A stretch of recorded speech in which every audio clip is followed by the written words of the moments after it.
Titanic Talk with Nelson Aspin and Alexandra Boyd.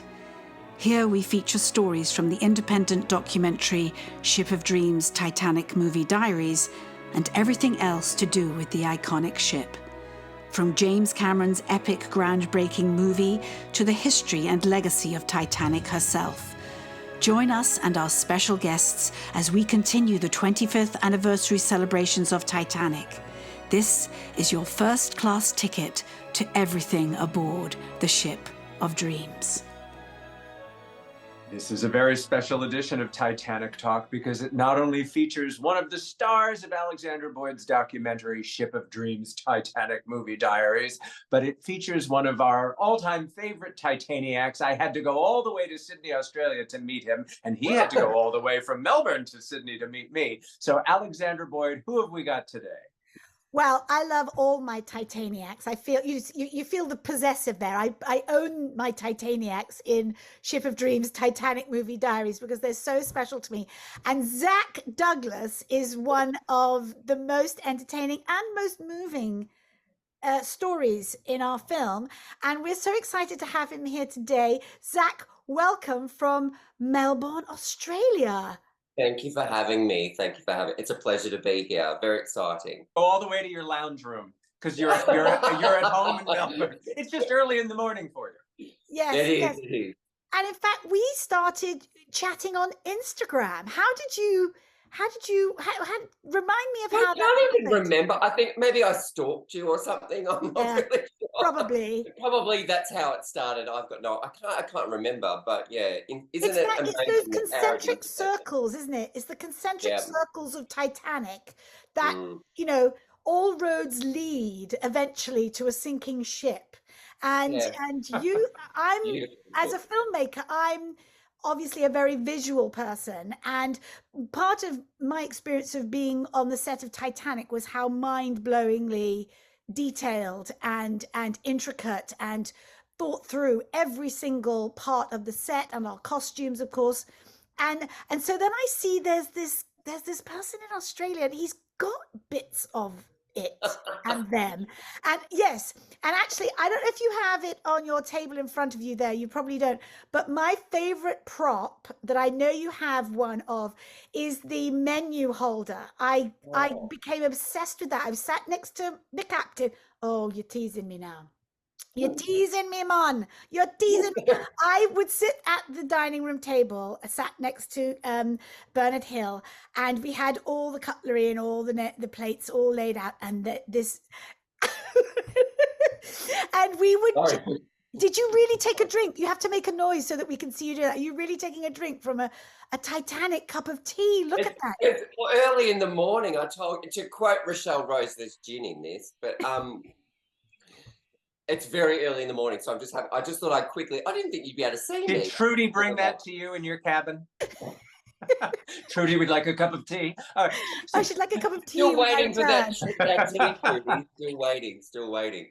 But sorry, just to sort of, I'm talking about my experience of these props, but they were there for us in 1996, and now somehow, somewhere, you have acquired these and have an entire table set up. And just tell us a little bit about. I know you talk about it in Ship of Dreams, but tell us a little bit of how this has grown for you over the years. An incredible collection. Well, first of all, I want you to tell your fork story. I know you've got a fabulous fork story about the first-class ladies popping them in their gloves and taking them home. I had my beady eye on the menu holder, and I knew that would never fit in my glove. Surely that would you could have I could have wedged it down my front, yes, but I think it would have been a bit sharp on my boobs. But I was like, okay, the menu holder's not going to make it without, raising eyebrows or suspicions.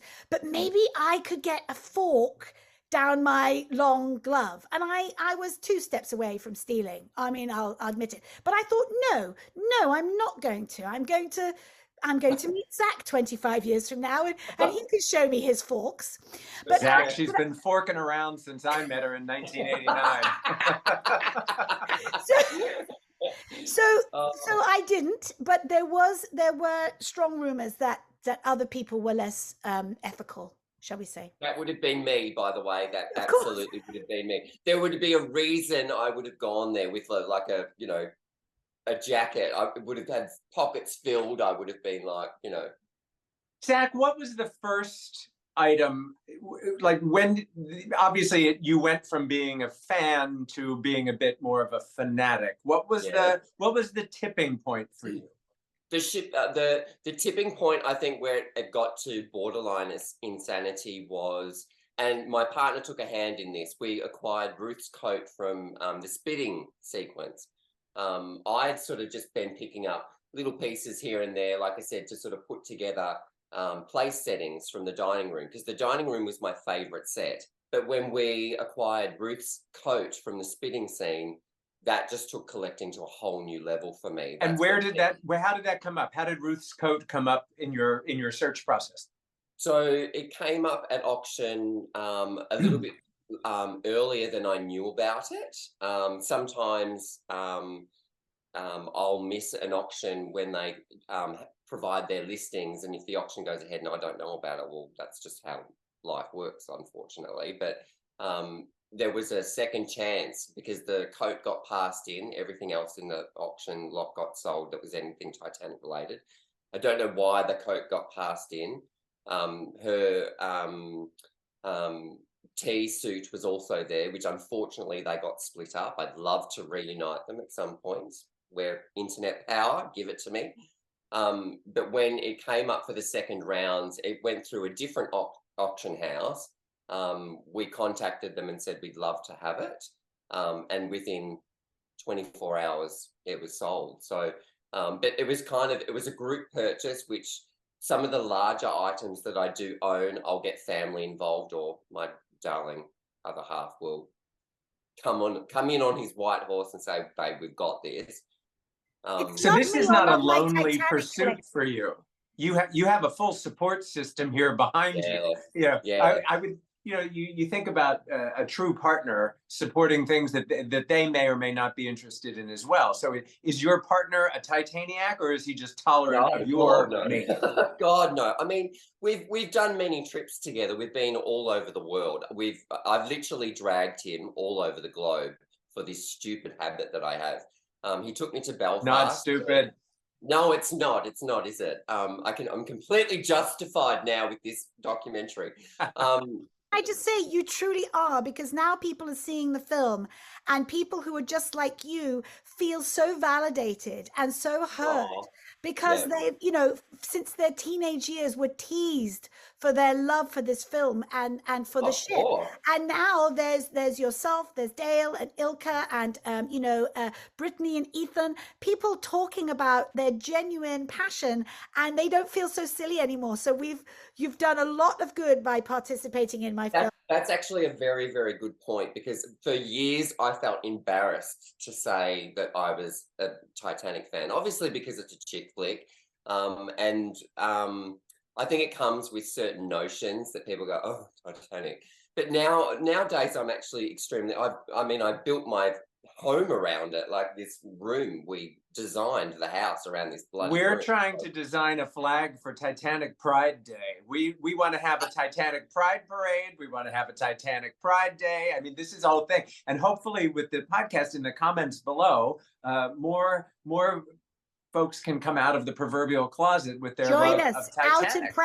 out and proud Titanic. Because there is one common fact that we all have in common, and Nelson would know, that a lot of us are gay. No, I hear. Bizarre. Isn't that bizarre? I find it really interesting, though. But everyone is welcome. Yes, absolutely. I'm not saying, I'm not like cutting the line and, well, you must be of, yeah. But no. But it's an interesting fact that a lot of the people that I've met online and that I've traveled across the globe to see have all been of our family. And just like third class, we share the same bathroom. See, where they were ahead of their time even then. Yeah, I'm interested in finding out more about your partner as well, because so if he puts up with your Titanianism, What is it that you put up with? Well, how do you? What's the payback? Oh, look, Josh is he's actually just changed jobs. If anything, I'm putting up with that at the moment. I'm currently running a 5-acre property of my own, guys. So I mean, we're both extremely supportive of each other. If he comes to me and says, I would like to do whatever, or I mean, there are no limits with our relationship. We have a very strong bond with each other that I trust him, he trusts me, and I think that's where it works. He has his own interests and I have mine. He's very much a football kind of like couch guy. Me, not so much. So, I mean, it just works. It just works. So he would have, if he were on the Titanic, he would have been in the gym doing what is it, the fake horse they had, or camel, Well, the rowing and machines, doing the they had rowing rowing machine. machines. No, he definitely would have been gambling. He would have been in the smoking room, definitely, A master of the universe. So, okay, so you mentioned Ruth's coat was when it started to become an obsession. What are some of the items that are out there? I mean, here we're giving you a platform. What are the items out there that you want to get? Well, I was thinking about this earlier because here within collectors' circles, we have this tend to it's never enough. There's always that next thing type thing. For me, I think the collection has definitely got to a point where I'm very happy with what I have. I'm not to say that I would stop or anything, but it's more holy grail pieces now for me. Like I mentioned to you, Nelson, earlier that the jump dress is definitely the holy grail for me, but that's in the hundreds of thousands of dollars now. So, I mean, that is virtually, it's just unthinkable. Didn't it sell last year? Didn't it sell for $330,000? Yeah, it's a lot. That is a lot. You know what rhymes with unthinkable? And that's what they said about Titanic. So you never know. You never know. This is true. This is true. But it's kind of, I think there has to be a limit with how much you put into a collection. And if me and my other half were ever to fight, I think it would definitely be that I've pushed things too far when it comes to collecting, because you're taking away from essentially your relationship, your family, holidays, everything. People Your think, money, oh, yes, money. that's amazing. Yes. You've got yada yada, like the wood panel behind me. I mean, that nearly broke us financially. It's a really, really expensive piece to have. And there's got to be a trade-off. It just doesn't come from nowhere. Like you have to sacrifice to get something like that. So, what else? What else? If you couldn't have the jump dress, what's next on your top 10 list? Oh God, your dress would definitely be there, because no, I'm deadly serious, and I'm not just saying that. Your dress has a lot of lovely little ties in it because it was one of Kate's screen dresses as well. So that's really, really exciting. I tend to really like the smaller costume pieces, the accessories, silly things like shoes and bags, and one can never have enough hat, gloves, bags, or shoes. So well, when I met you, Zach, you were so kind to bring along some of your treasures when we met in Sydney. And among them were some earrings. The bag and the earrings Adele wore for her 30th birthday. Again, Adele, I put it out there to the internet. I've asked to get in contact with you, and you haven't replied my calls, darling. She originally went to the costume designer, and the costume designer went back to some of her original rental contacts, who I also have very good contact with. And Adele had a pair of earrings and a purse that she had for the 30th birthday party that she had. But her people sent them back to the rental house. So naturally, I acquired them straight after. I was like, well, I've got to have those. Was it a Titanic party or just a retro party? No, it was completely Titanic themed, which made the headlines because people said, how inappropriate it was to have a Titanic-themed birthday party, because halfway through the night, everyone got given life vests and they all danced and had a fabulous time type thing, which, you know, us as Titanic enthusiasts would think, oh, how lovely that is. You know, they sit down and, you know, have a nice meal together with, you know, Titanic-related stuff. But I guess the press automatically went, well, oh, no, people died, and that's just, no, no, no. I'm coming up on 60. I'm thinking of a Sodom and Gomorrah theme.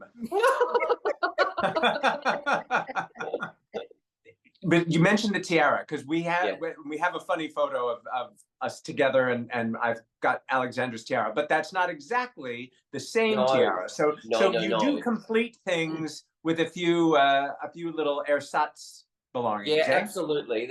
I think there has to be. I mean, Alexandra's original tiara ended up in Germany with another seller. It got on-sold from the rental company. And even though we tried to track the original tiara down, Alexandra, I really, really tried.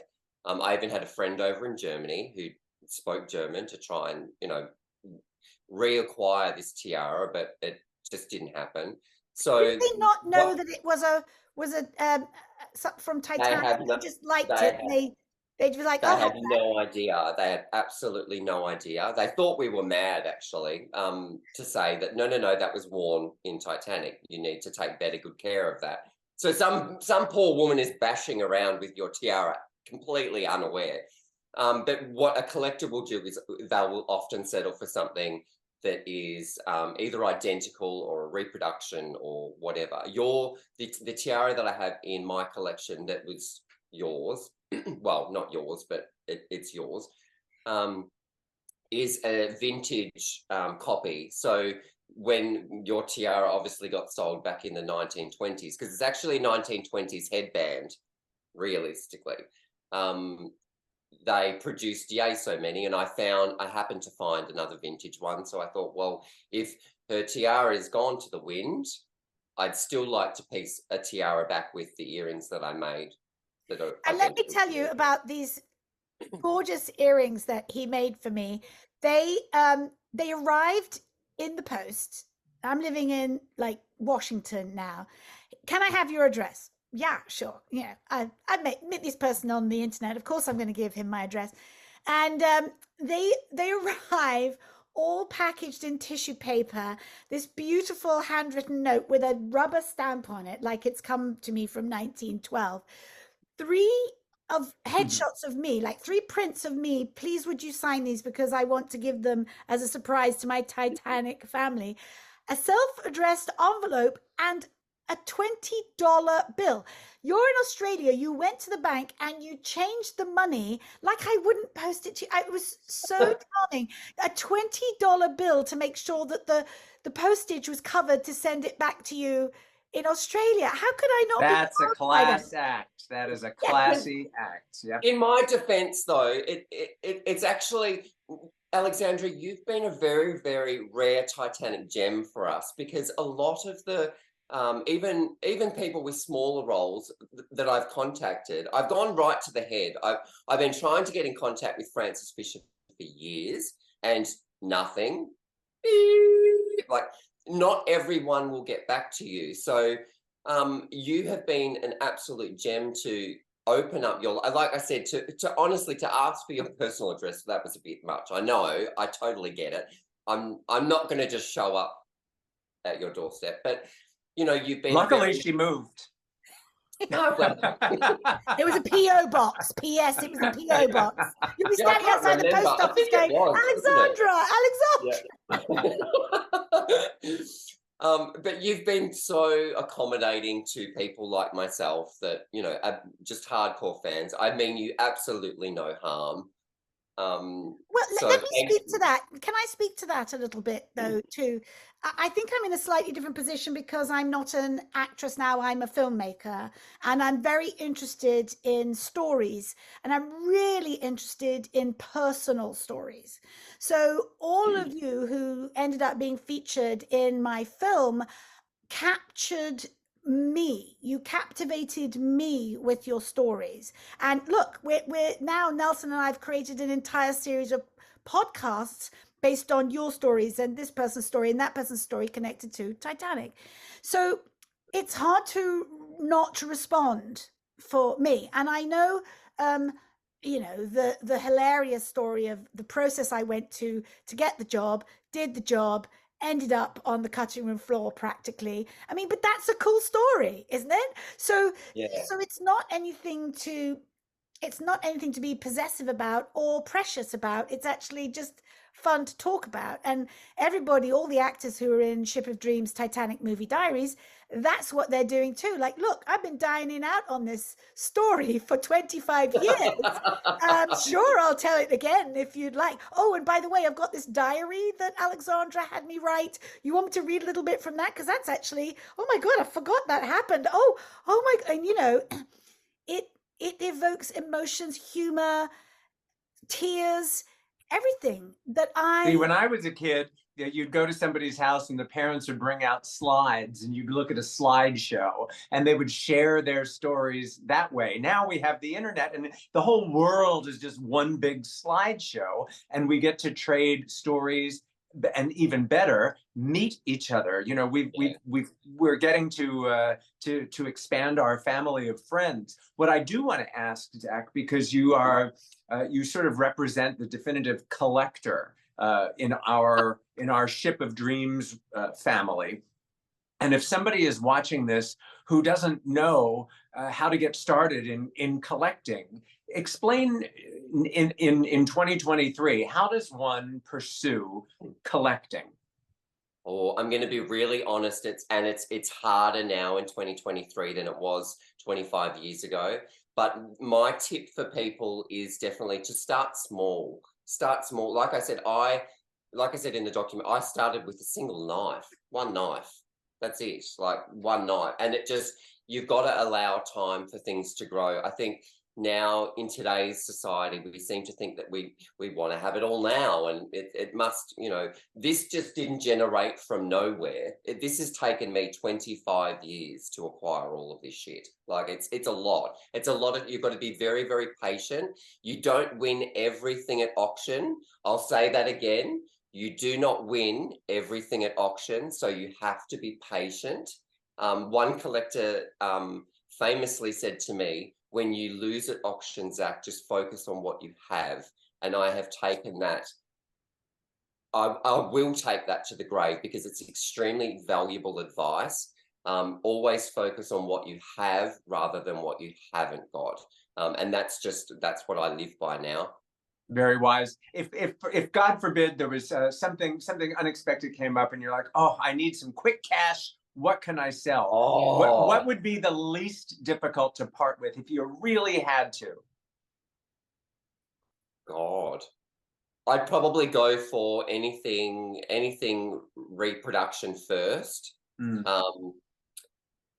I think that's probably where I'd start, but I don't like to think about it. I think I really, really don't though. I don't like to think about it. They're like your children. You love them all the same. Well, absolutely, because I don't have kids. These are my children. My dream scenario is to keep everything together for as long as possible. I'd really love to have it exhibited as a whole. When it was such a pleasure to bring out some of the girls for the chat that we had originally, Alexandra, because I rarely see them out together. And so to have them on an exhibition where everyone would be out at the one time, that would be a dream for me.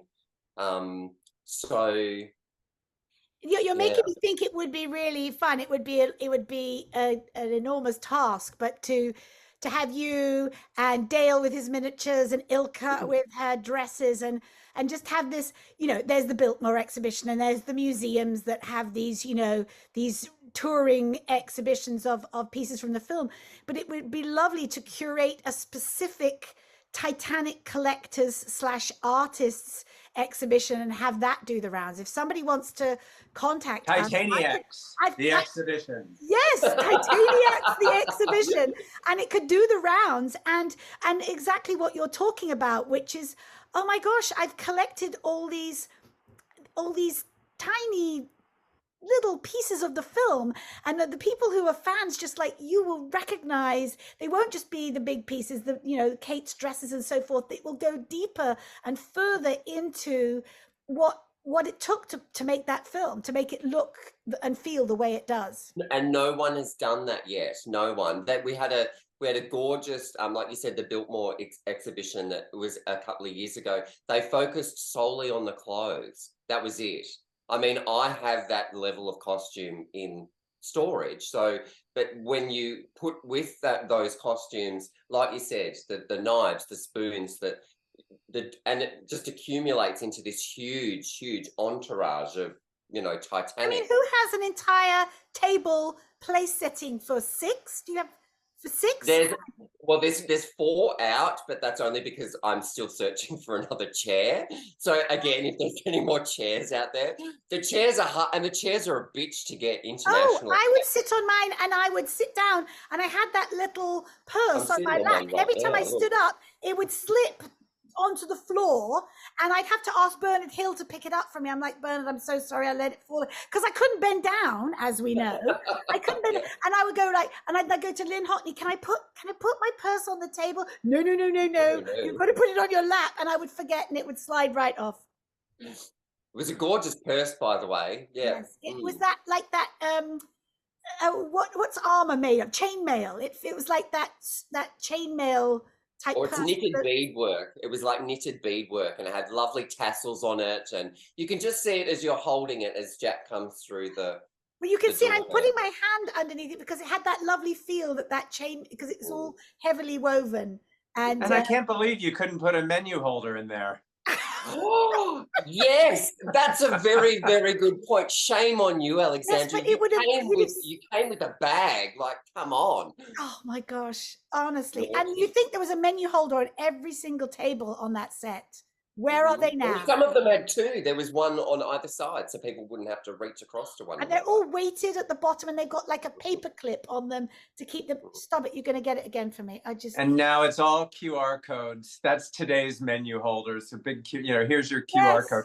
Hey, Zach, like art collectors, you're collecting art, but art collectors insure their property. They bequeath them. I mean, they have documentation for what's going to happen in the event of my demise, what would happen in the event of flood, fire, or theft.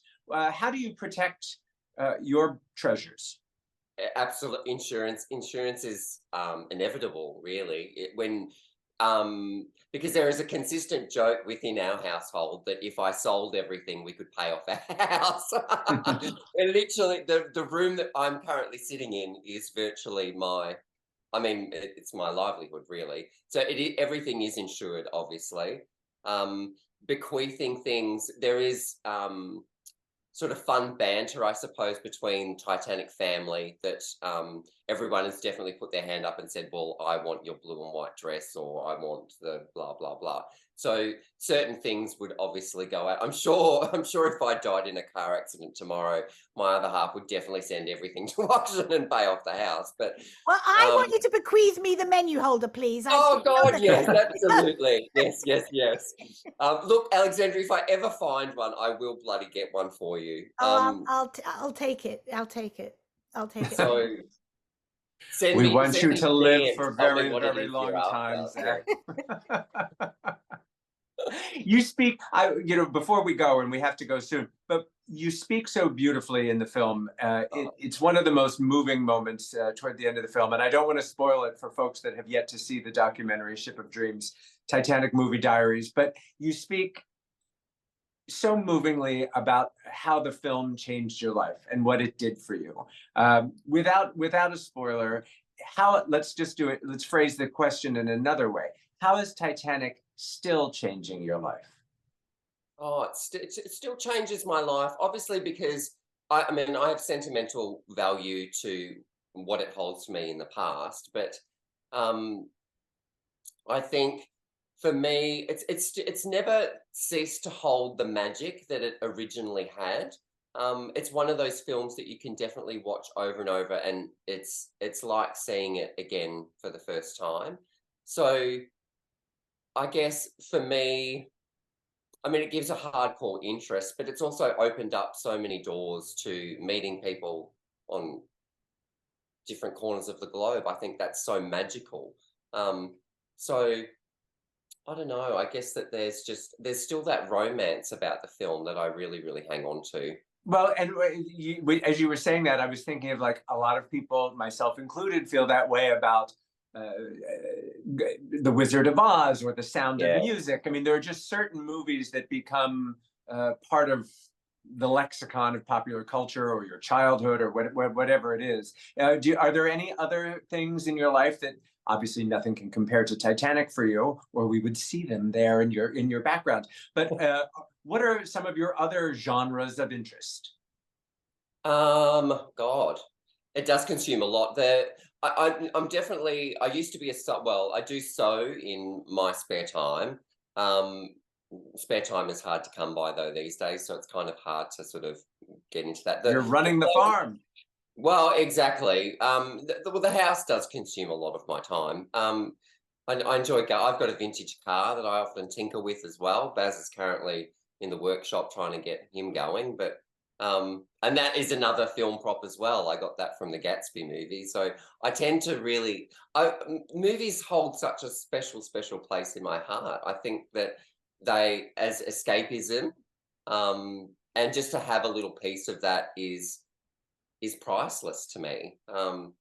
So I talk about it a little bit in the documentary about the power of the movies, and I think a lot of us know we love movies, but we're not quite sure why. And it's just, you know, it's, for me, it's everything. It's just not just moving pictures, but the music and the dialogue and the costumes and the props. And I think in Titanic, you've got that in multiples.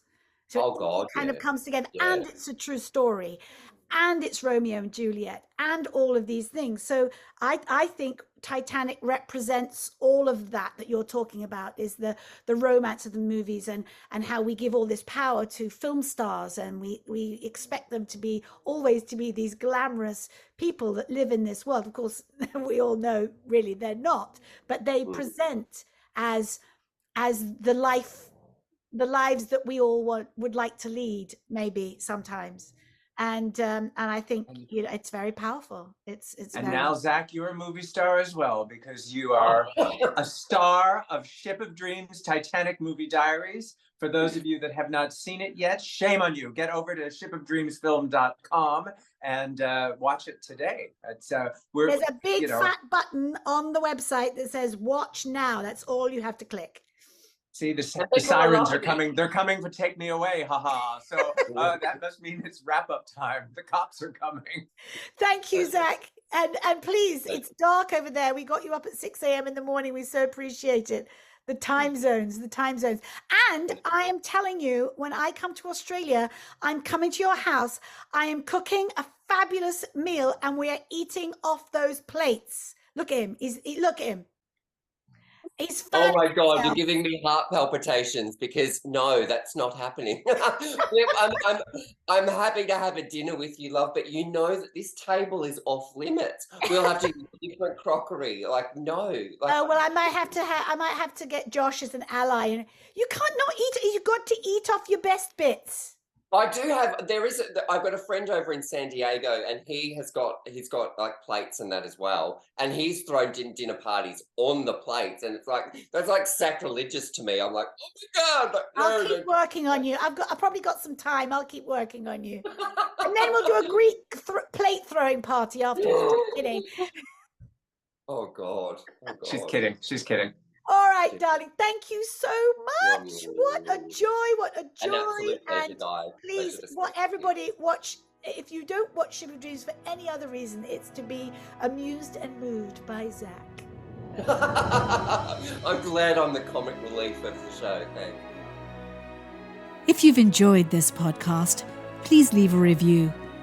And if you'd like to hear more podcasts like this, hit the subscribe button. For information on where you can see Ship of Dreams, Titanic Movie Diaries, go to shipofdreamsfilm.com. Titanic Talk is a production of Ship of Dreams Film Limited.